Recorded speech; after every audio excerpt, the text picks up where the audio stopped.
Ďakujem pekne, ospravedlňujem sa, že som predbehol, ale potrebujem, že som ísť potom do Prešova rovno, lebo dosť často veľa spojov stadiálne chodí, čo je veľká škoda. Ja iba tak vlastne v krátkosti by som, možno ten svoj príspevok, ktorý mám, možno trošku aj do tej diskusie, líder ako katalizátor etického poradenstva.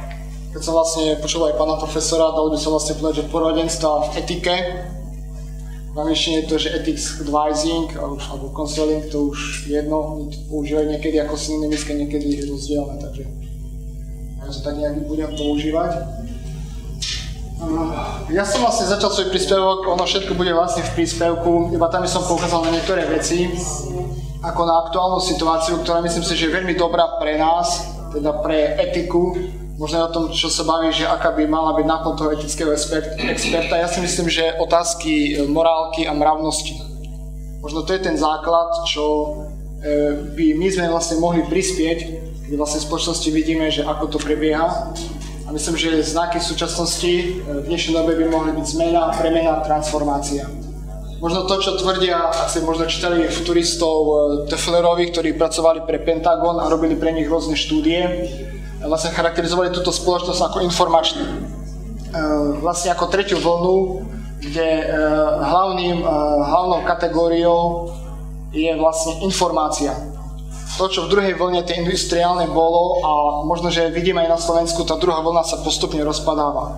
Ak by si možno išli, ja som mal aj možnosť s jednou konzultačnou spoločnosťou pochodiť, po mnohých výrobných spoločnostiach, tak tá industriálna éra, respektíve okrem niektorých automobiliek, je fakt častokrát v rozvrate. Možno aj preto, že tá doba industriálnej nejakej prosperity u nás upadá, prichádza oblasť služieb, špeciálnych poradenstiev a tak ďalej, obchodu, každý chce niečo predávať, ale nikto nič nevyrába. To sú vlastne nejaké znaky tej tretej vlny, toho, že to hlavné je informácia. My pracujeme s informáciami. To, čo vytvára vlastne ten kapitál, nie sú peniaze. Peniaze sú vlastne nepodstatnou záležitosťou. Keď si zoberiete napríklad, že forexový trh, meny, urobí denný obrat okolo 3 do 4 biliónov dolárov. Peniaze sú vlastne zanedbateľné, ale ak nemáte tie dobré informácie, tak vlastne na tom trhu nezarobíte nič. Respektíve my nič nezarobíme. Nevieme svojím spôsobom, ako to funguje. Čiže práca s informáciami, tie spoločnosti, ktoré tvoria informácie, ktoré ich triedia, ktoré ich analyzujú, ktoré ich predávajú, tie vlastne zažívajú postupne boom. Neviem, zoberte si spoločnosti ako Facebook, Oracle, Apple a neviem ktoré. Za pár rokov vytvorili také bohatstvo, čo mnohé industriálne spoločnosti im trvali Ford 50 až 100 rokov. Proste to je obrovské zrýchlenie.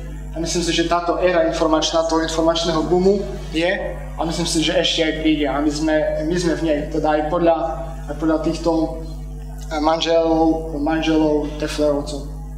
Možno by som zdôraznil aj nejaký globálny kontext, možno čo aj v súčasnosti nejak prebieha tiež, môže nahrávať aj tomu nášmu etickému poradenstvu a to je vlastne boj o hegemóniu vo svete, špeciálne boj o existenciu dolára a všetko, čo vlastne s tým súvisí.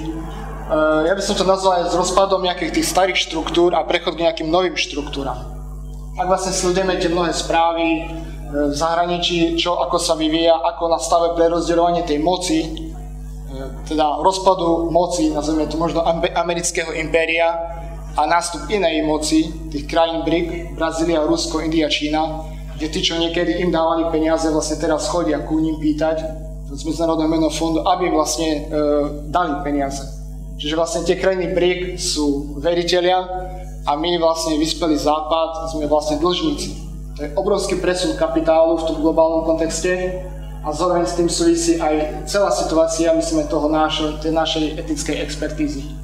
Vývoj rôznych sektorov, ako je, tam si vlastne môžete aj bližšie pozrieť, ako sa vyvíja to slovenské ekonomické prostredie, že súvisí skôr s rozpadom tej výrobnej sféry, industriálnej a s nástupom sfér služieb, sfér IT, že tie, ktoré napríklad mnohé boli, tie odvetvia na Slovensku prosperujúce ako textilný, obuvnícky, drevársky, papiernícky, pomaličky ustupujú, prichádzajú nové, dajme tomu okrem automobiliek, nejaké ďalšie. To takisto vníma na to, že prichádzajú noví majitelia tých firiem, ktorí majú aj vlastne iné zmyšľanie. A to je, myslím si, že aj kľúč možno k našej etickej expertíze, že možno osloviť tých mnohých majiteľov, osloviť možno tie mnohé investičné skupiny ktoré môže mať iný pohľad na to.